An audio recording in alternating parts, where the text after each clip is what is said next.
शंकर का दादा कौन है, हमको दे बता। ये जानने के लिए कृपया सुनिए। जगत गुरु तत्वदर्शी संत रामपाल जी महाराज के अमृत वचन सर्व पवित्र धर्मों के पवित्र शास्त्रों के आधार पर। और अज्ञान फैलाने वालों की कमी नहीं थी, लाखों और करोड़ों की संख्या में थे। उस समय भी है, आज भी है, उस समय भी थे। और जिस कारण से परमात्मा का युग ज्ञान रोशनी नहीं पा सका, इसका प्रकाश बना नहीं। अब वर्तमान में परमात्मा ने ये समय निर्धारित किया कि कम से कम ये सतयुग त्रेता द्वापर में तो सुख का सांस ले लेंगे, और त्रेता में इस कलयुग के अंदर तो इनकी दुर्गति होनी ही होनी है। इसलिए परमात्मा ने यह शिक्षा हमें दी। कलयुग भी 5500 वर्ष बीत गया था, या शिक्षा नहीं थी हमारे अंदर। और अब शिक्षा पाकर हम ये सोच रहे हैं कि अब हम ज्यादा इंटेलिजेंट और सभ्य हो गए। हम इंटेलिजेंट तो हो गए लेकिन सभ्य नहीं हुए। हमारी इंसानियत का नाश हो गया। इस माया ने हमारी बुद्धि हड़प ली, हर ली। इस शिक्षा ने हमें बेईमान बना दिया, अहंकारी बना दिया, अभिमानी बना दिया।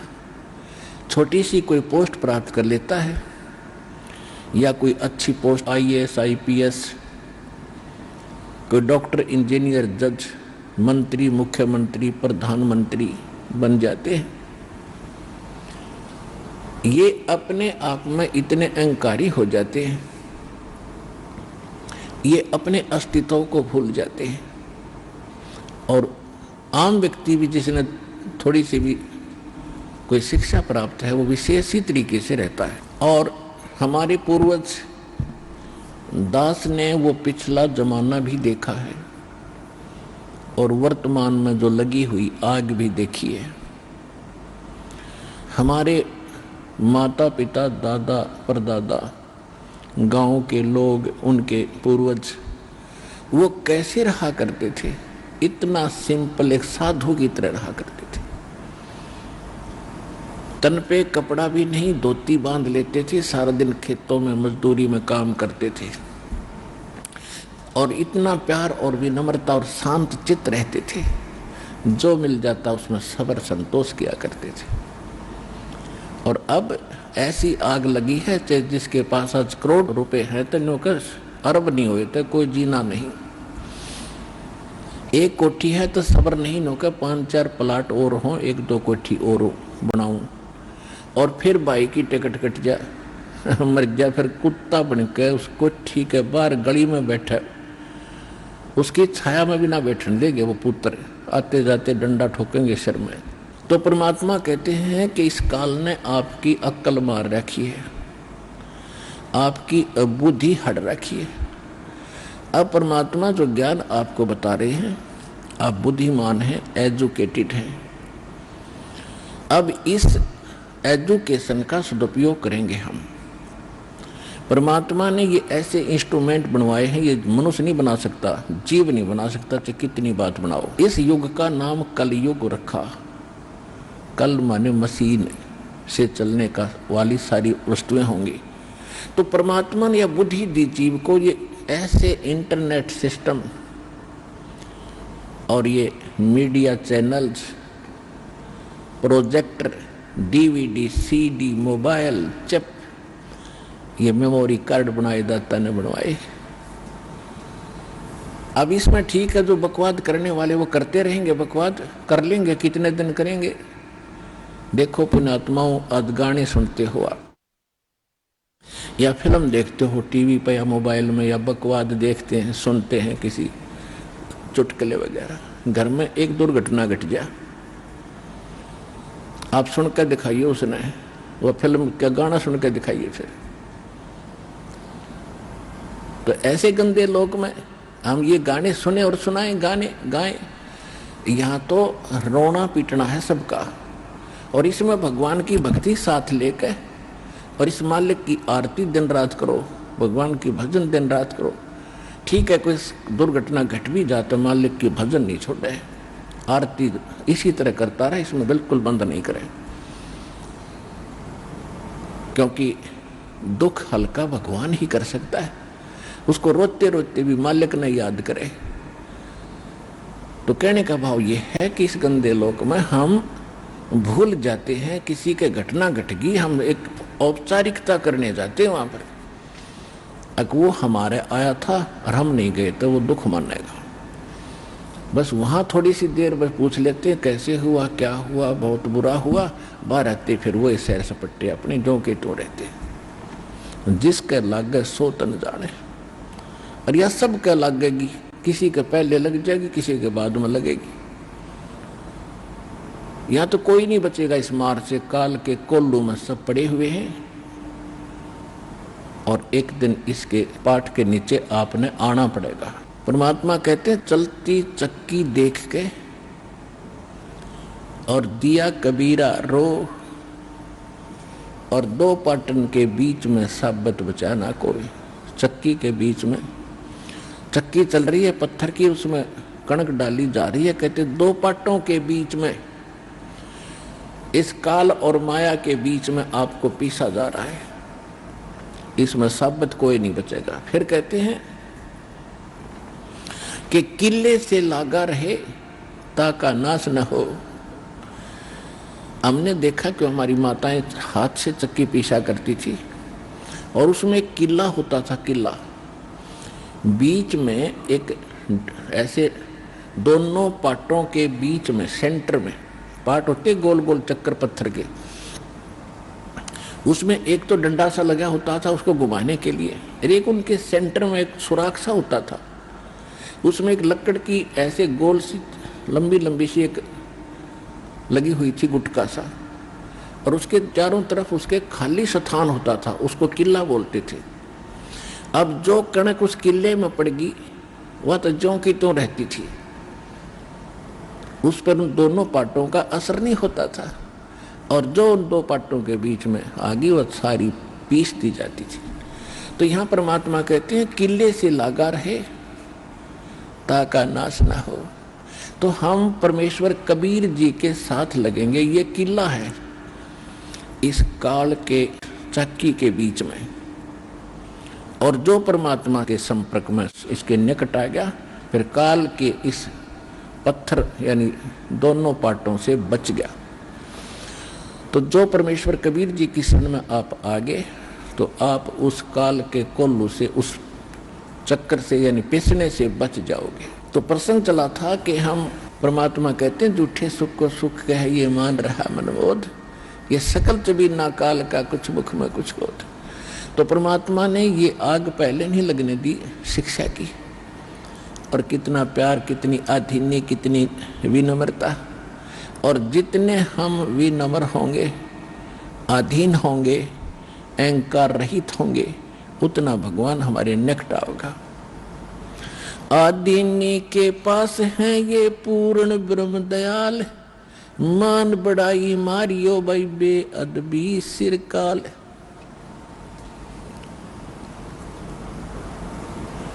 अब जितने हम विनम्र रहेंगे परमात्मा उतना ही साथ देगा, हम अहंकार प्रयोग करेंगे भगवान कोसों दूर चला जाएगा।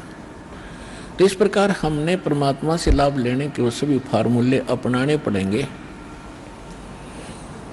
जिससे हम परमात्मा का पूर्ण लाभ प्राप्त कर सके। अब जो प्रसंग चला था कि इस 21 ब्रह्मांड में परमात्मा कहते हैं हमने कोई सुखी प्राणी नहीं देखा। कहते हैं घाटे बाद सब जग दुखिया। जिसको घाटा माने हानि होगी, लॉस हो गया बिजनेस में, या कोई खेती हानि होगी, फसल नष्ट होगी, वो तो आप पे दुखी। और जिसने लाभ हो गया वो और घना दुखी। लाभ होते ही मान ले किसी ने 5 लाख रुपए का बेनिफिट हो गया, वो युग काल इतना जबरदस्त उसको भ्रमित करता है, वो 20 लाख रुपए का कोई काम शुरू करेगा, कितने तो लोन वगैरह लेकर 5 तो वो लाओगा और 15 और लेगा कितने तो उधार लोन ब्याज पे, और वो बिजनेस हो जाएगा फेल। वो 20-5 तो वो गए, 15 और उधार वो आगे आगे मांगनी है पीछे पीछे काटे चक्कर। फिर तो कहने का भाव ये है, इन बकवादों को छोड़ के भक्ति विधि अपना के अपना पीछा छुड़वा लो। इतनी सी बात है। परमात्मा 120 वर्ष तो पहले कह के चले गए। अब वो एक अपना एफिडेविट छोड़ गए, अपनी वाणी छोड़ गए भगवान विधान बना के। आज ये दास 20 वर्ष से ये दास लग रहा है इसी को समझाने और बताने के लिए।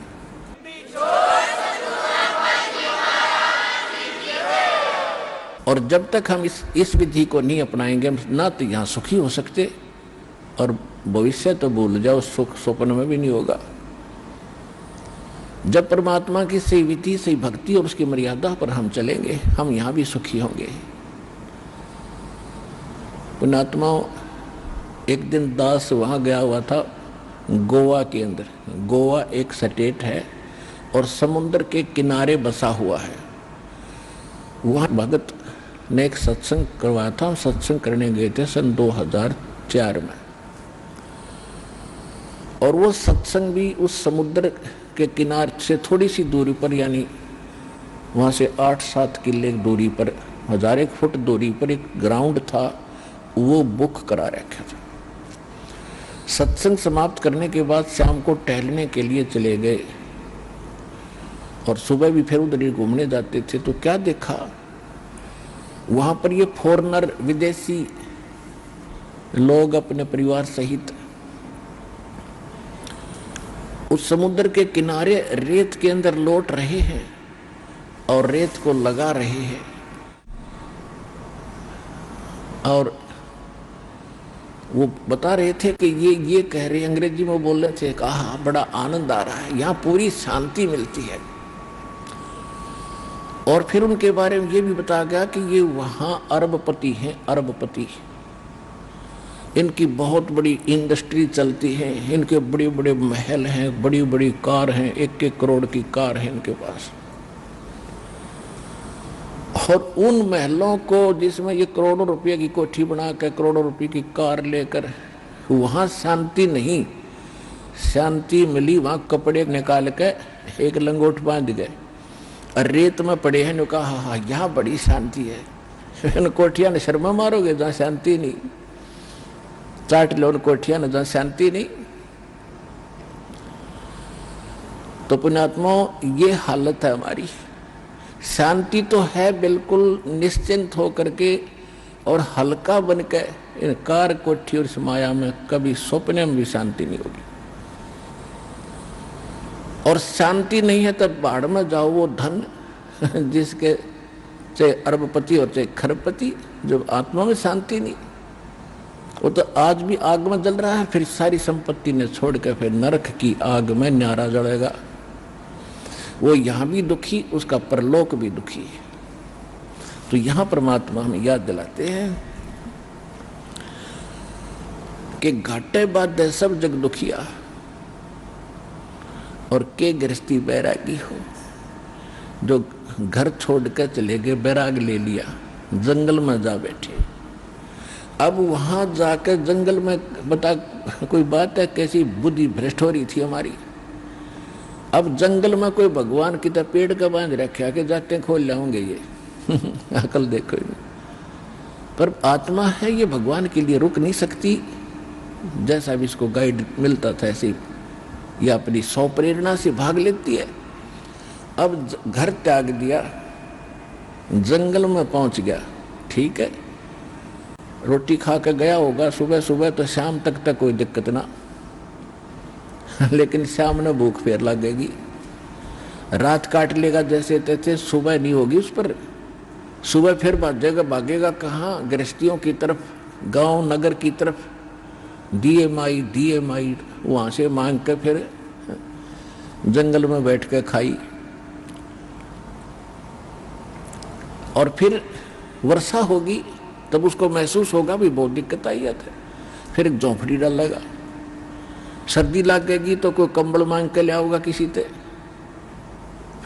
फिर के छोड़ा हुआ भी चिंता, वहाँ नौकी नो बन गई, वो फालतू ज़्यादा बन गई। वहाँ बड़े बनाए मकान थे, बड़ी बनाई रजाई कपड़े थे और बड़ी बनाई रोटी मिलनी थी। वहाँ ना भक्ति करेगी, वहाँ जा बकवाद करी, इस ऐसे भगवान मिलेगा। तो कहने का भाव ये है, बगैर ज्ञान के हम डले ढोरे थे और गृहस्थी न सोचने लग गए कि ये जो बाहर बैठा जंगल में तपस्या कर रहा है यूं पाओगा भगवान। तो परमात्मा के पाने का विधान विधि हमारे सदग्रंथ बताते हैं और खुद भगवान बताते हैं, या जिन्होंने परमात्मा पाया वो संत महापुरुष बताते हैं।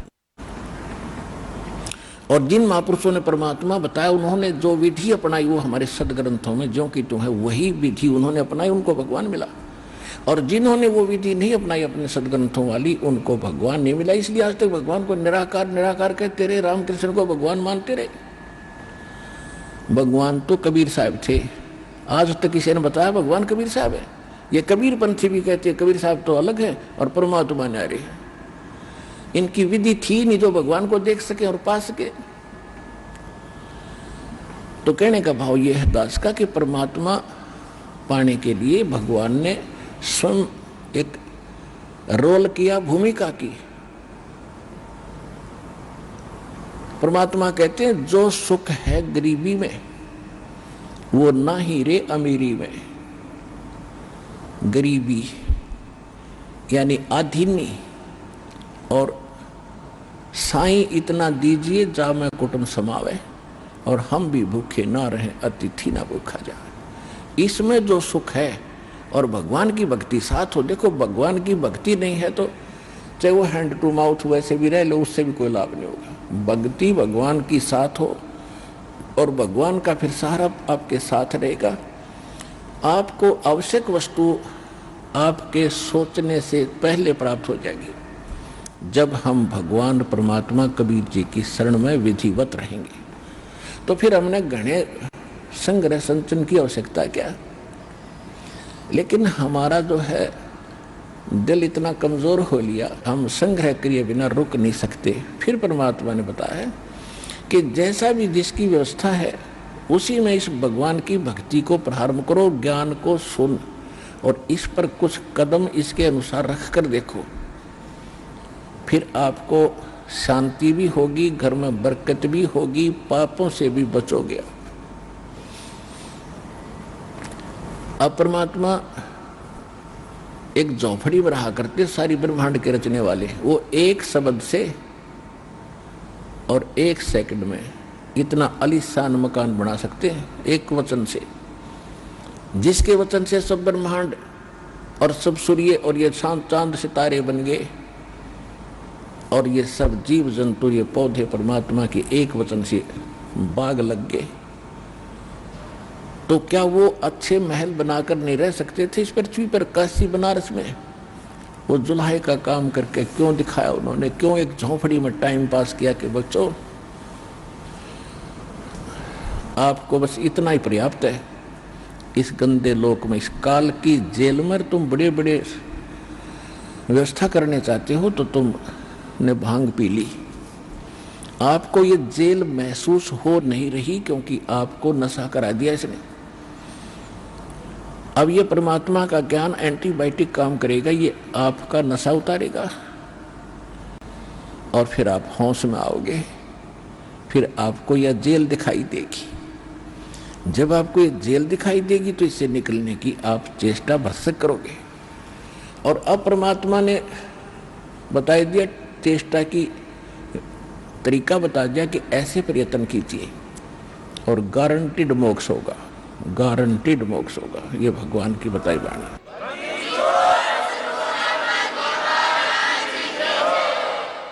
तो क्या बताते हैं कि हम समझा करते जो जंगलों में चले गए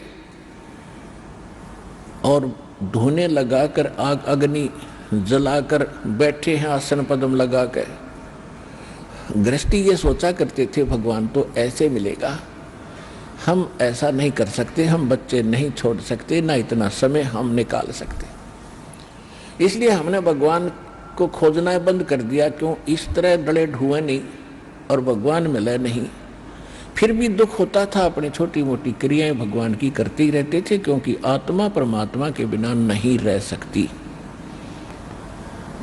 ये मन है, ये बकवाद करवाता है, इसके साथ इसका जोड़ा कर दिया काल ने कि इसको भ्रमित रख, इसको भयभीत रख, तेरा ये नुकसान हो जाएगा, ये नुकसान हो जाएगा, वहाँ सत्संग में गया तो यहाँ पीछे से हानि हो जाएगी। इसको ऐसा भयभीत करके वहीं बैठा लेता है, यहाँ नहीं आने देता, और वहाँ रहते रहते सारा परिवार का परिवार नष्ट हो जाता है।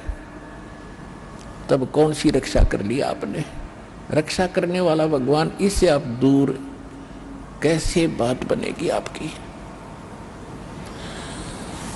अब जैसे एक बार ये दास जब ये दीक्षा ली थी, ये ज्ञान समझ में आया था, सर्विस भी करता था, तो जब ये ज्ञान समझ में आता तो अपने साथी कुलिक को, सभी को जो भी संपर्क में होते हैं, ज्ञान सुनाना हमारी मजबूरी बन जाती है और जरूरी बन जाता है। ऐसे ही ऑफिस के अंदर दास ने जिक्र किया तो एक हमारा जो साथी था वो कहने लगा, भाई आपने संत तो देखे नहीं है।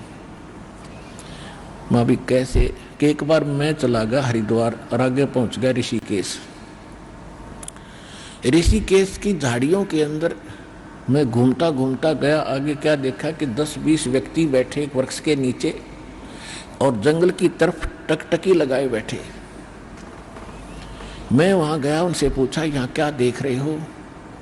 उन्होंने बताया कि यहाँ एक महात्मा रहता है, बड़े सद्पुरुष हैं, और केवल एक केले के पत्तों को लंगोट के स्थान पर बांधते हैं पर्दे पर, और ना नगर में आते ना बस्ती में, इस जंगल में घूमते रहते हैं, गुफाओं में रहते हैं, और उसके दर्शन यदि हो गए तो बेड़ा पार हो जाएगा।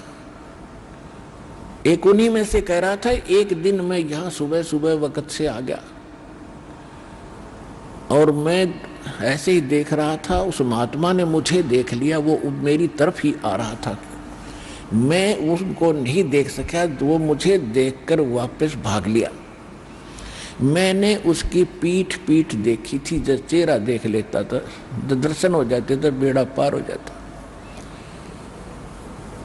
अब मुझे तो मालूम था, उनको आगे बात बढ़ाना मैंने उचित भी नहीं समझा। मैं भाई ठीक है, अब इतने रंग में रंगे हमने कक्का पता नहीं। अब इसके विषय में सुख संवेद में क्या बताया है कि डंब करें डूंगर चढ़े। एक समय दास अपनी ड्यूटी पर जा रहा था मोटरसाइकिल पे, और उस समय क्या देखा कि एक ऊंचा सा स्थान था, गांव से बाहर ऊंचा टीला, ऊंचे स्थान, थली सी थी, उस पर 10-20 वृक्ष थे और नीचे एक तालाब था। वहां एक संत बैठा, साधु धूना लगा के, और कई भक्त उसके चारों तरफ गांव के लोग बैठे, कोई जा रहा था। तो हमने पूछा भी ये कौन है? कि बड़े पहुंचे महापुरुष बाबा तपस्या कर रहा है, और दूर तक दिखा साफ हो बैठा। माँ भी ठीक है, तब तक हमने नाम लिया नहीं था। अब नाम लेने के बाद परमात्मा के ज्ञान के प्रकाश में दिखाई दिया, वो तो डले डोए था, पशु था। क्या बताते हैं कि डंब करें, पाखंड करें, डंब माने पाखंड, डंब करें डूंगर चढ़े, डूंगर माने ऊंचे स्थान पर बैठेंगे न सब न दिखूं, तपस्या कर रहा हूं।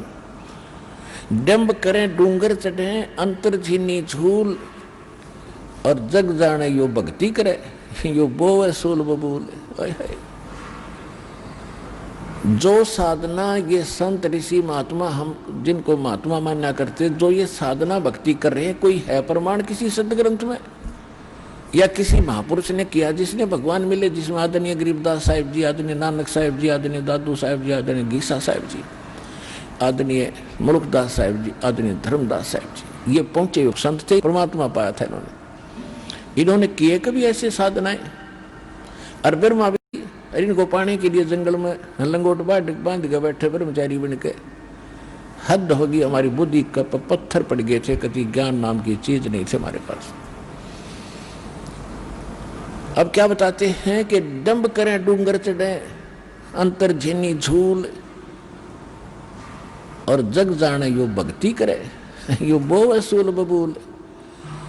अब ये तो ड्रामा करते हैं कलयुग के जो कर रहे हैं। सुबह जैसे गर्मियों के दिनों में 40 दिन तक 5 धोने लगा कर बीच में बैठ गया, 40 दिन में होगी अमर काया, वाह भाई वाह। या फिर झरना बैठ गए, कहते ये तो है एक ड्रामाबाजी।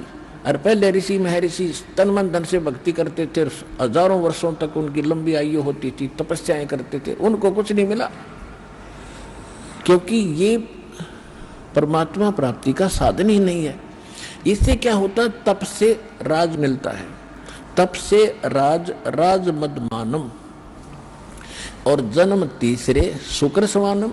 जैसे सदग्रंथों में भी लिखा है, तपेश्वरी सो राजेश्वरी, राजेश्वरी सो नरकेश्वरी। तपेश्वरी, तपेश्वर, तपेश्वर यानी तपस्वियों में सबसे श्रेष्ठ घना तपस्या करने वाला। और राजेश्वरी, वो राजाओं में सबसे ज्यादा ताकतवर और धर्मान राजा होगा। और जितना ज्यादा अक्षेत्र जिसके पास होगा वो ताकतवर माना जाता है। राजेश्वरी सो नरकेश्वरी, इतना ही नरक उसने घना मिलेगा। वो नरक में भी सबसे आगे पड़ा पाओगा, सबसे ज्यादा समय तक रहेगा, वहां भी नरकेश्वरी होगा वो।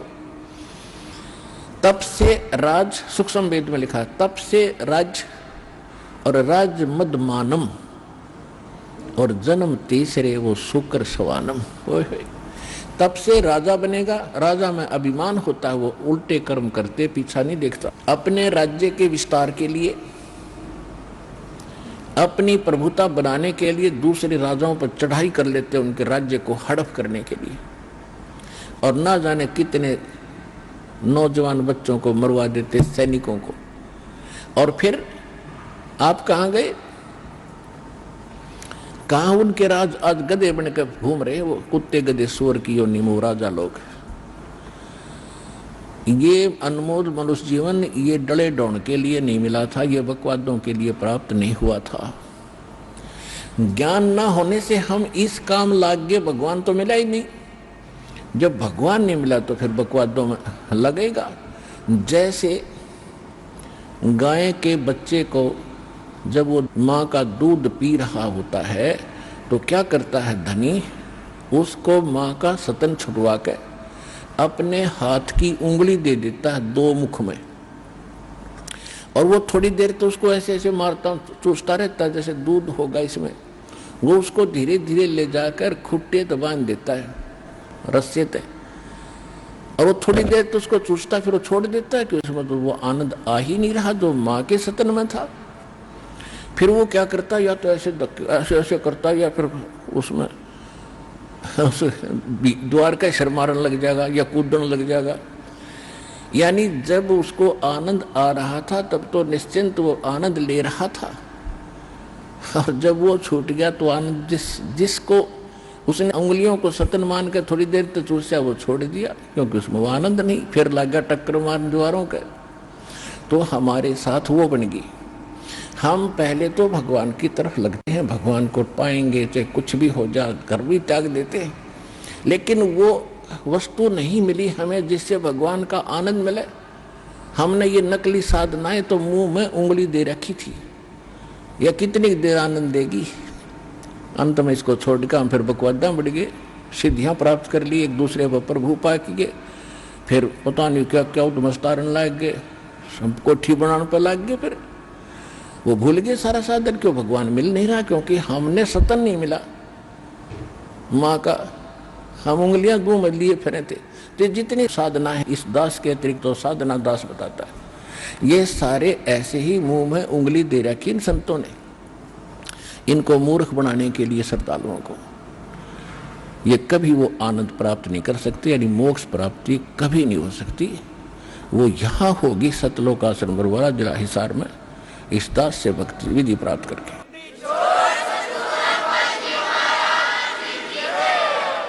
तो क्या बताते हैं, केले की कोपीड है और फूल पान फल खाही, नर का मुख नहीं देखते वो बस्ती डकट ना जाही, वो जंगल के रोज हैं जो मनुष्यों बिद के जाही, निस दिन फिरो उजाड़ में नो परमात्मा पावे नाही। कितना सिंपल साधारण तरीके से बता दिया कि केले की कोपीन कोई संत बांध रहा है, यानी केले का पत्ता पर्दे पर बांध रखा, वस्त्र नहीं पहन रखे, और पत्ते फूल फल खा के और जंगल में रहता है और बस्ती के निकट भी नहीं जाता, आदमी का मुख भी नहीं देखता, उनसे दूर भाग जाता है। जैसे कहते हैं केले की कोपीन है जो फूल पत्ते फल खाई और नर का मुख नहीं देखते। उस संत के बारे में वो यही बता रहा था कि वो आदमी के दर्शन नहीं करता, ना दर्शन देता, नर का मुख नहीं देखते, जो बस्ती निकट ना जाही, वो तो जंगल के रोज हैं। ये नील गाय है, वह धके खान दिया अंडे सारे दिन नील गाय उन्हें मिल गया भगवान। अर्चे निस्तिन फरो उजाड़ में नो परमात्मा पावे नाही।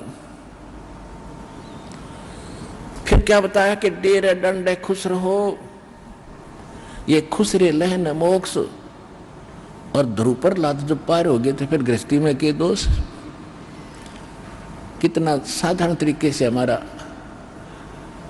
जो अज्ञान अंधेरा साफ किया भगवान ने कि आप जी ध्रुव जी को प्रहलाद जी के तो खूब गुण गाते हो कि मुक्ति प्राप्त कर गए। ये क्या थे?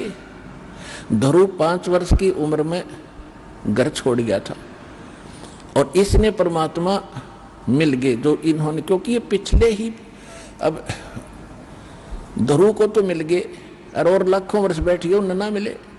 कहने का भाव ये है कि पिछले जन्म जन्मांतर से कोई साधना करता हुआ आ रहा था और उस साधना के कारण कौन मिला इसको? विष्णु आ गया। और विष्णु से इसने क्या मांगा? मुझे अटल राज दे दो। तो इसने राज दे दिया, क्यों? इसका वर्क डन मिल गया। मोक्ष नहीं हुआ, भगवान से दोहरा बैठा रहा जब तक सतलोक नहीं जाएंगे। इतना उस भगवान के मिलने का लाभ क्या हुआ? 120 वर्ष परमात्मा यहाँ रहे, काशी में ना जाने कितना देखे। और भगवान शंकर और पार्वती इकट्ठे रहा करते, जब तक नाम नहीं ले लिया पार्वती ने उसकी उतनी भी राहत ना मिली जो उस मंत्र से मिलनी थी जो शंकर जी देते। तो भगवान के मिलने मात्र से मोक्ष नहीं है। तो कहने का भाव ये है कि ध्रुव ने फिर राज्य किया, विवाह किया, और उसके जो मौसी का लड़का था उत्तम, वो मारा गया था, उसकी पत्नी भी उसी के साथ रही। उसके बाद प्रहलाद ने ब्याह किया, संतान हुई। बलि राजा जिसने 100 यज्ञ किए थे 100 मन की, जिससे वो इंद्र की गद्दी प्राप्त करना चाहते थे, जिस कारण से भगवान 52 रूप बना कर आए थे, वो बलि जो है प्रहलाद का पोता था और बैलोचन उसका पुत्र था प्रहलाद का। तो प्रहलाद ने ब्याह करवाया, ध्रुव ने ब्याह करवाए। तो यहाँ परमात्मा समझाना चाहते हैं कि डेरे डंडे खुश रहो। डेरा माने घर। कई ये कहते हैं कि गुरु जी ब्रह्मचारी हो और चेले गृहस्थी हो। वाह रे शेरो। अब भक्ति तो देखो दोनों ने करनी पड़ेगी, गुरु जी ने भी और चेले ने भी, और एक जैसा। और ठीक है, जो ब्रह्मचारी रहना बुरा नहीं, और केवल ये कहना कि ब्रह्मचारी ही गुरु हो सकता है, ये मूर्खता है। परमात्मा विधि विधान से मिलेगा, उसको कहते परमात्मा कहते हैं अगर तुम यही मानते हो कि बाल ब्रह्मचारी रहे और जंगलों में रहे और तभी भगवान मिलेगा, उसके लिए उदाहरण दे रहे हैं कि डेरे डंडे खुश रहो। ये खुसरे लहना मोक्ष, ये हिजड़े पार ना होते अगर केवल ब्रह्मचारी रहने मात्र से ही तुम मानते हो मोक्ष हो जाएगा। तो इन खुसरों का नंबर तो आप तो पहले आना चाहिए था। और फिर कहते हैं ध्रुव प्रहलाद भी पार हो गए, तुम कहते हो, तो फिर गृहस्थी में के दोष। अब परमात्मा का कहने का ये तात्पर्य नहीं है कि खुसरे मोक्ष नहीं पाएंगे, यानी मुक्ति मनुष्य जीवन हो, चाहे वो खुसरे हैं, ये भी तो मानुष है, इनमें सब बुद्धि है और स्त्री है पुरुष है। इस विधि से मोक्ष प्राप्ति होगी मानव शरीर में। तो परमात्मा ने ये बताना चाहिए, जैसे परमात्मा कबीर जी ब्रह्मचारी थे, वो तो मालिक हैं, उनको तो ये वासनाएं निकट भी नहीं है, लेकिन एक गृहस्थी क्रम करके दिखाया उन्होंने। 2 बच्चे मुर्दे जिंदे करे थे किसी कारण से, किसी की शर्त पे, और 2 माता पिता थे। मुंह बोले, जन्म नहीं था मालिक का, वो नीरू नीमा उठा लाए थे दाता को, जब सतलोक से आके कमल के फूल पर विराजमान हुए थे लहर तारा तालाब में। तो ये परिवार था दाता का, और परिवार में रहे, परिवार गृहस्थी का वाला कर्म किया, सारा कपड़ा बुना करते थे और भगवान की भक्ति भी करते थे, परिवार का पोषण भी करते थे, भक्ति भी करते थे। करते थे का मतलब हमें दिखाते थे कि भक्ति करनी पड़ेगी, और इतना भी गुजर मालिक दे दे तो भी पर्याप्त है। यहाँ से पीछा छुटाने के लिए इन बकवादों से उल्टा हटना पड़ेगा। कोठी बना लूँ, फैक्ट्री ला लूँ, यूँ कर दूँ, फलान कर दूँ, ये नहीं। परमात्मा ने जो भक्ति करनी है तो भगत की तरह रहना पड़ेगा, बुराइयों से भी बचना होगा, और एक बहुत ही साधु भाव में रहना पड़ेगा, किसी की आत्मा नहीं दुखावे।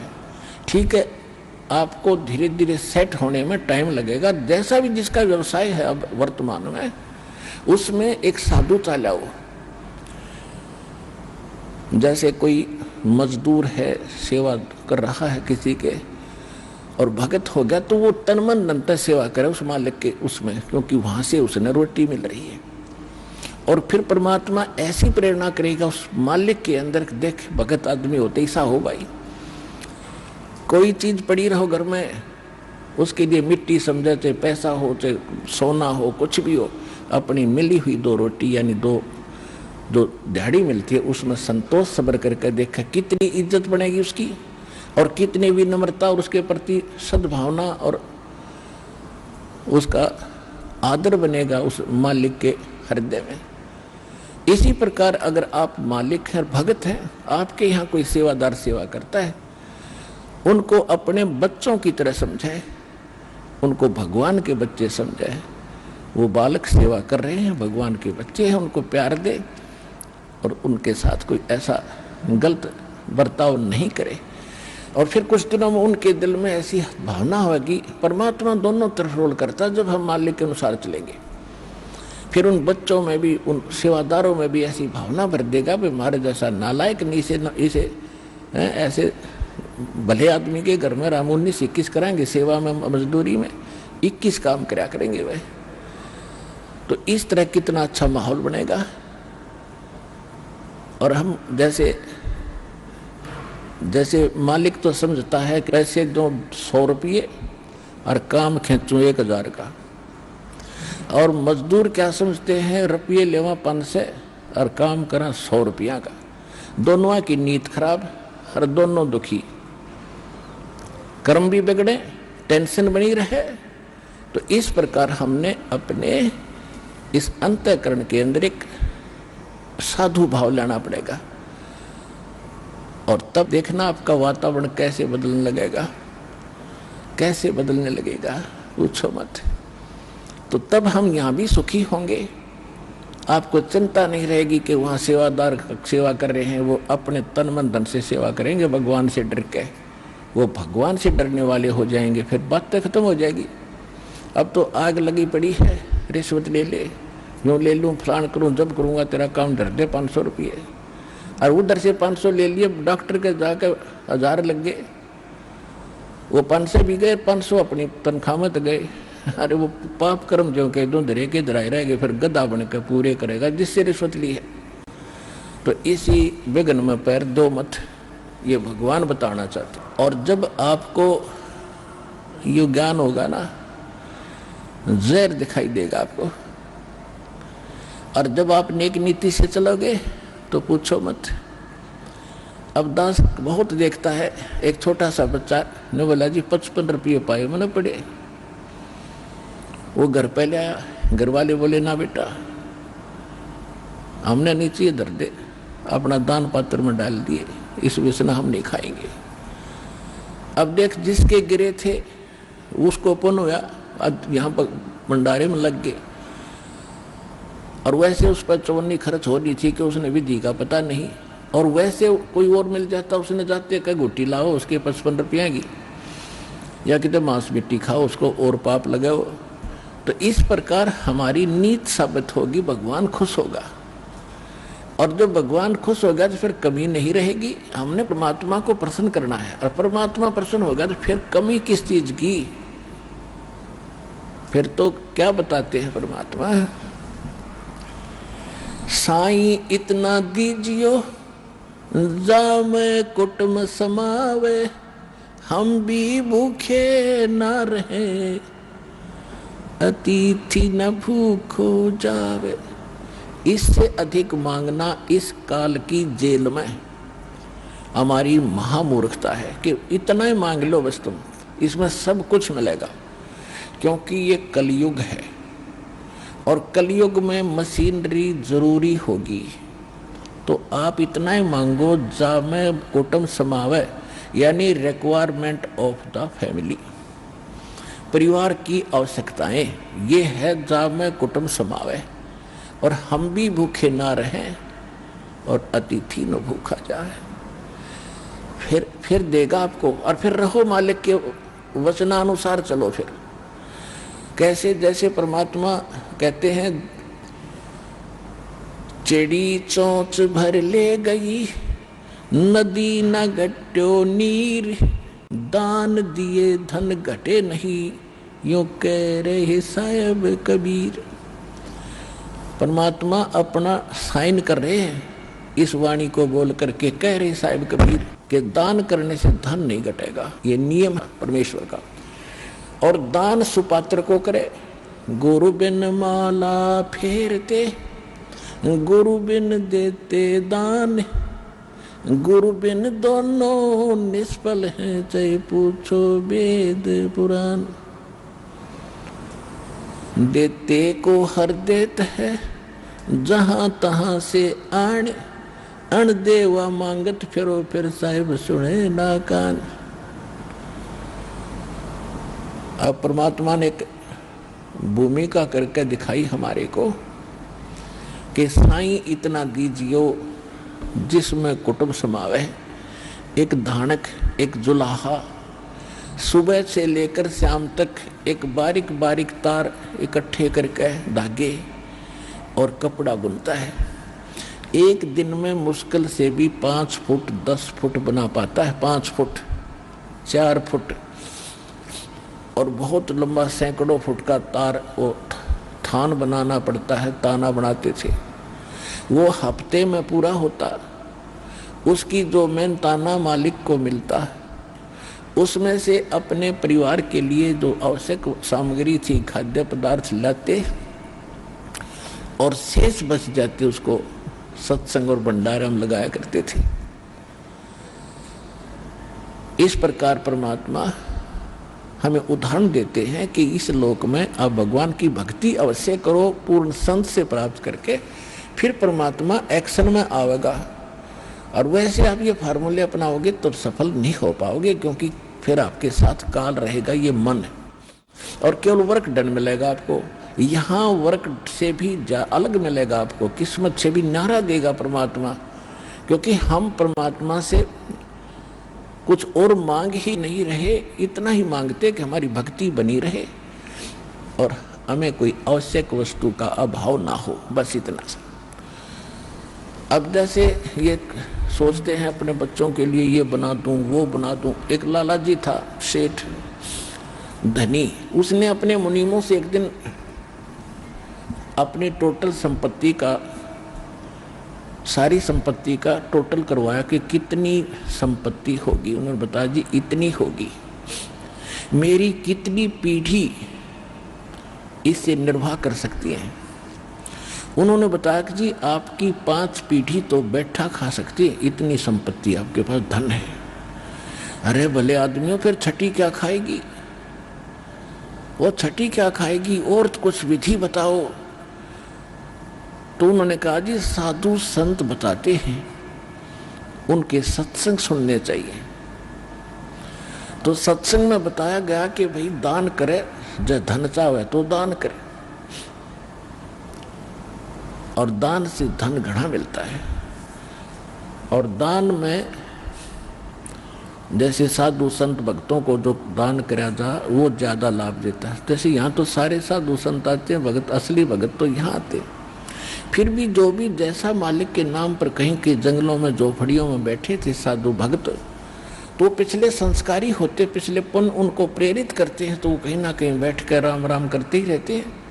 लेकिन भविष्य का चार्जर उनके पास है नहीं, पिछले पुण्यों उनके पास हैं, जिस कारण से प्रेरित होकर के इतना बड़ा फैसला लिया, जंगल में बैठे या कहीं भी कोई साधना कर रहे हैं।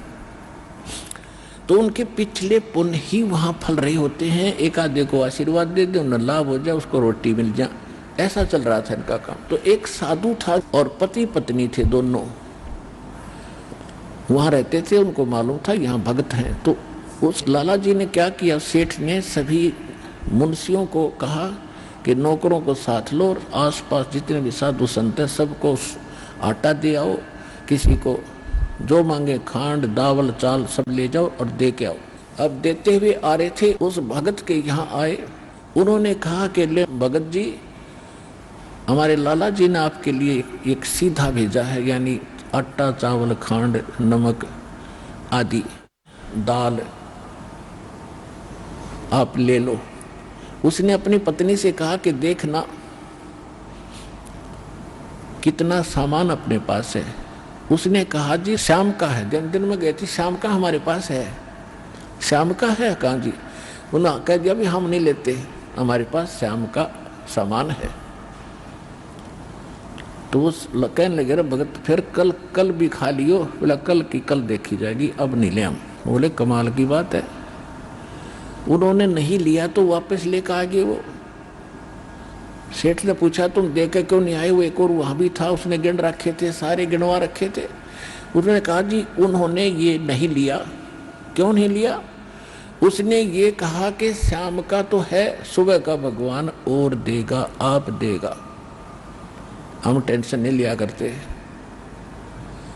अब उस लाला जी का सिकरो घूमया फिर दिमाग का, अरे तेरा गजब हुई हो, मैं तो छठी पीढ़ी का ठेका ले रहा हूं, सुबह की भी परमात्मा पे छोड़ दी। वहां से चलकर वहां आया, उसने पूछा कि भाई आप ऐसा निर्णय क्यों ले रहे हो, भूखे मरोगे? भूखे? वो कहने लगे भूखे मरा करें, वो तो भगवान पे विश्वास नहीं करते और हमें भगवान आगे से आगे देता। उसने क्योंकि ज्ञान सुन रखा था, लाला जी को बैठा लिया। कहते माँ के पेट में जब आप थे किसने चिंता थी तेरी? तो हाँ यह तो बात सही है। जब आप माँ के गर्भ से बाहर आए, आपका दांत नहीं थे, आप रोटी चावल आटा नहीं खा सकते थे, और उससे पहले आपकी माँ के सतन में दूध भी नहीं था, हक नहीं था। बाहर आते ही बालक कितना चिंतित है, आपको अमृत दूध पिलाया। अरे तू ठेकेदार हो रहा छठी पीढ़ी का, तेरी बुद्धि भ्रष्ट होगी लाला जी। और गधे की योनि में जागा तू। तेने बोला जी कि एक रूम तो मेरे गया कि एक रोजी कोड इकट्ठा कर लिया तने, पाप का भागी तू होगा, खाएंगी तेरी पीढ़ी। वो अपनी किस्मत साथ लेकर आएंगी, तेरे भरोसे नहीं है। अब क्या करूं मैं तो मेरे गया। जो बोला इसने बांट दे, धर्म कर दे, तेरी जान बचेगी। तब उस लाला जी ने वो भंडारा शुरू किया, धन भी नहीं बचेगा तेरा। तो कहने का भाव यह है पुण्यात्मा, हम तो बहुत लंबा चौड़ा हिसाब लाए बैठे हैं, एक पल का भरोसा नहीं। आइए अब हम उन श्रद्धालुओं के अनुभव जानते हैं जो जगत गुरु तत्वदर्शी संत रामपाल जी महाराज जी से दीक्षा प्राप्त कर चुके हैं तथा उनके द्वारा बताए गए भक्ति मार्ग पर चल रहे हैं। नमस्कार सर। सत साहब भगत जी। सर क्या नाम है आपका? सर हमारा नाम राजेंद्र सिंह है। राजेंद्र सिंह जी, आप कहाँ से हैं? सर हमारा गांव अकबरपुर कोट, जिला एटा, उत्तर प्रदेश। राजेंद्र सिंह जी, आपने संत रामपाल जी महाराज से नाम दीक्षा कब ली? अक्टूबर 2010। संत रामपाल जी महाराज से नाम दीक्षा लेने से पहले क्या आप कोई भक्ति साधना भी करते थे? सर नाम दीक्षा लेने से पहले जो है हमको बचपन से ही मतलब महापुरुषों का लिटरेचर आदि पढ़ने का बहुत शौक था। उसमें वेदांत गीता वगैरह जो है ना, ये सब पढ़ते थे हम, और उनके आधार से मतलब भगवान को पाने के लिए गुरु करना आवश्यक था, ये मतलब मेरे दिमाग में ये बात मतलब चलती रहती थी, लेकिन कोई गुरु समझ में नहीं आ रहा था। तो अंदर की बात जो चल रही थी ना, तो पहले तो ये छोटी मोटी पूजाएं जो है घर में जैसे करते, हनुमान चालीसा पढ़ लिया कि दुर्गा चालीसा पढ़ लिया, ये छोटी मोटी पूजाएं करते रहते थे। बाकी मठ मंदिर मस्जिद वगैरह में हम कहीं नहीं गए। ठीक, एक बार मेरे स्वप्न में गायत्री परिवार के जो गुरु जी श्री राम शर्मा आचार्य जो है ना, वो आए और उन्होंने हमें स्वप्न में ही उन्होंने हमें दीक्षा दी। जहाँ के आंवल खेड़ा जो है उनका कमरा है, वो सीन दिखा के। उसी पीरियड में हमारे मतलब गांव में एक प्रोग्राम रखा हुआ था गायत्री परिवार वालों का, तो वहाँ से मैंने नाम दीक्षा ले लिया। लेकिन वो स्वप्न वाली बात जो है ना, वो असर कर गई कि ये कोई बहुत महत्वपूर्ण जो है ना सिद्ध संत है, इसलिए जो है वो चीज़ ऐसी दिमाग में जम गई कि इनसे बड़ा कोई संत नहीं है। ये सन 2005 की बात है। लिटरेचर पढ़ने का हमें शौक था, उनके यहाँ बहुत ज़्यादा अखंड ज्योति पत्रिका वगैरह ये निकलती थी। तो मुझे उस पत्रिका में एक जगह ये लिखा मतलब मिल गया कि बहुमत का भी कुछ दबाव होता है। कहने का मतलब वो सारे भक्त जो उनके थे उनका भला नहीं कर पा रहे थे, ये उनके लिखने का मकसद था, महसूस उन्होंने किया। और वही चीज़ उनकी जो उस पत्रिका में हमने पढ़ी, तो मैंने सोचा ये पूर्ण संत नहीं हो सकते। तो मेरा मन जो है कुछ वहाँ से जो है ढीला हो गया। उनका जो आश्रम है शांत कुंज हरिद्वार, वहाँ जब जाते थे तो वहाँ गायत्री मंदिर के सामने लिखा होता था अहम ब्रह्मास्मि। चीज़ें पढ़ के दिमाग जो है मतलब गवाही नहीं देता था कि ये मतलब क्या है, गायत्री की पूजा करवा रहे हैं, गायत्री मंत्र दे रहे हैं, और वेद आदि भी पढ़ रखे थे। दूसरे हमारे जीवन की बहुत महत्वपूर्ण चीज़ ये है कि हमारे सपने जो होते हैं ना, उसमें सच कौन सा सपना है, झूठ कौन सा, ये हमको पता लगता रहता था। गुरुदेव रामपाल जी महाराज की कृपा से अब ये समझ में आने लगा है कि हम पिछले जन्म जन्मांतर की भक्ति जो थी वो उसी के संस्कार थे। इस वजह से जो है ना ये पता लगता रहता था कि ये मेरा सपना सत्य है और ये झूठ है। तो इसी काट को अब हम चूँकि वहाँ से थोड़े विचलित हुए और फिर लालसा आई कि अब कोई पूर्ण संत मिले। कम से कम सर जी मैंने 15-16 साल भक्ति की होगी, और ऐसा नहीं दिल से, हम जो भी काम करते हैं वो पूर्ण लगन से मतलब करते हैं, ऐसा मतलब स्वभाव में है। मैंने अब कोई अन्य पूर्ण गुरु मिलना चाहिए, इनसे तो मतलब हमारी बात बनती नहीं दिखाई देती है। तो इसी पीरियड में दूसरे ही दिन हमको ज्ञान गंगा पुस्तक मिल गई, और उस ज्ञान गंगा पुस्तक की भूमिका पढ़ने से ही मैंने ये समझ लिया ये कोई पूर्ण संत पूर्ण मतलब हैं।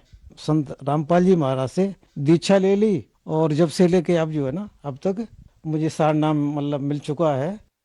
सर, संत रामपाल जी महाराज से नाम दीक्षा लेने के बाद क्या आपको लाभ भी प्राप्त हुए? लाभ, भौतिक लाभ की अगर हम बात करें तो यह है कि हमारी जरूरत और पैसा जो है समाप्त नहीं होता। गुरु जी का आश्वासन है कि जितना चाहिए उतना मिलता रहेगा, और मिल भी जाता है। जो प्यास थी आध्यात्मिक मतलब जानकारी की, वो तो सारी की सारी उन्होंने बता दी, सारे वेद शास्त्र पढ़ा दिए उन्होंने सतगुरु रामपाल जी महाराज ने। और हमारी दृष्टि में जो है ना, वो कहते हैं गुरु बड़े गोविंद से मन में देख विचार, हरि सुमरे सो बारे गुरु सुमरे हो पार। मतलब जो सदगुरु होता है ना, वो परमात्मा से भी बड़ा पद ऊंचा होता है उसका। और जो यहाँ पे सदगुरु संत आते हैं ना, और वो एक ही होता है, दूसरा नहीं होता। उसे ये अधिकार दे दिया जाता है कि वो अपने संत भगत की किसी भी तरह से रक्षा कर सकता है। और लाभ ऐसा मेरा, अभी मैं यहाँ सिकोहाबाद गया था अभी गुरु बोध दिवस पर, तो उसी दिन मेरे बच्चे का जो है ना एक इतना ज़बरदस्त एक्सीडेंट हुआ था सामने। वो बच्चा मुझसे कह रहा था कि जीने का कोई मतलब तरीका ही नहीं था। मैंने फिर बोला कि पता नहीं किसने हमको बचा लिया।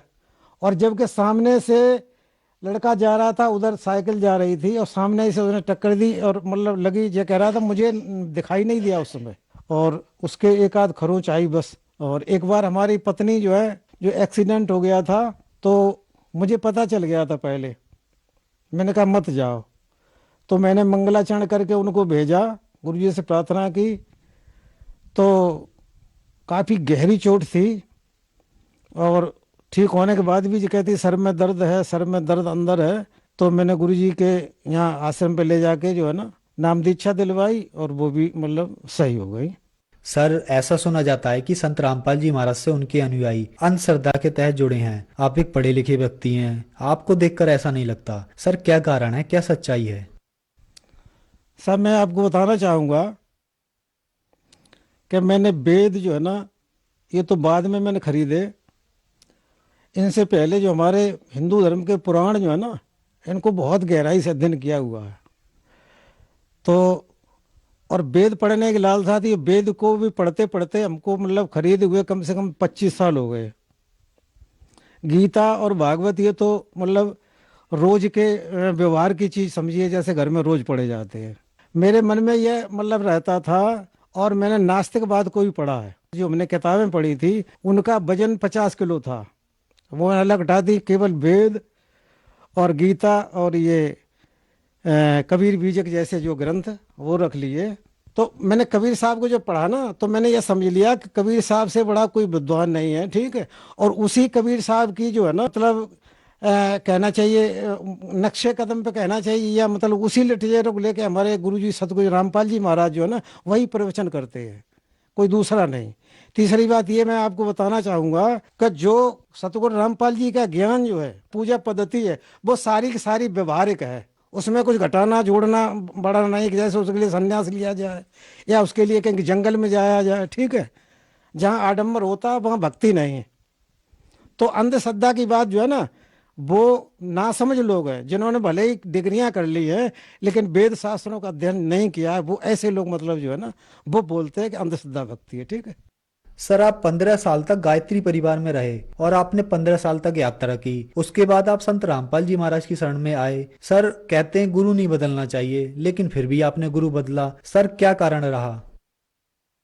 गायत्री परिवार में भी जो है ना, हम जब अखंड ज्योत वगैरह पत्रिकाएं पढ़ते थे, उसमें लिखा हुआ है, वो देते थे कि दत्तात्रेय ने जो है ना 24 गुरु किए थे। तो वहाँ ऐसी कोई पाबंदी नहीं थी। तो जब मतलब ये पता है हमको कि एक व्यक्ति जो है ना गुरु कई कई कर सकता, बदल सकता, तो ये कोई अन्य मान्यता किसी ने बना दी तो बना दी। और मेरे समझते नहीं, मतलब गुरु एक नहीं 100 बदल सकते हैं। गुरु इसलिए बदलते हैं कि जैसे हमारी ज्ञान पिपासा जहाँ पूरी नहीं होती है ना, तो हमें दूसरा गुरु बदल लेना चाहिए। इसमें कोई हर्ज वाली बात नहीं है। सर, संत रामपाल जी महाराज से नाम दीक्षा कैसे प्राप्त की जा सकती है? सर, ये चैनल पे ही पट्टी चलती है, उसमें नंबर लिखे होते हैं, और उन नंबरों पे आप संपर्क करके मतलब पता कर सकते हैं कि आप किस क्षेत्र के हैं। तो वहाँ से आपको बता दिया जाएगा कि आपके फलाने जगह फलाने मतलब संपर्क में आप स्थानीय क्षेत्र में, वहाँ से आपको यदि इच्छा मिल जाएगी तो मिल जाएगी। सर, टीवी के माध्यम से हमारे चैनल पर आज जो दर्शक आपको देख रहे हैं, आप उन्हें क्या कहना चाहेंगे? मैं दर्शकों से आपके चैनल के माध्यम से ये निवेदन करना चाहूँगा, और ऐसा नहीं कोट कोट निवेदन, मतलब कि हम लोग जो है ना भूले भटके जो समाज के लोग जो है ना इधर उधर मतलब गुरुओं के चक्कर में घूम रहे हैं ना, तो उनसे मेरा बड़ा विनम्र निवेदन है कि वो सतगुरु रामपाल जी महाराज की शरण में जो है आ जाएं और अपने जीवन का कल्याण करवाएं। और मैं यही निवेदन करना चाहूँगा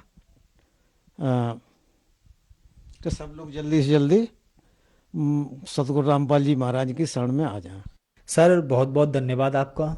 धन्यवाद।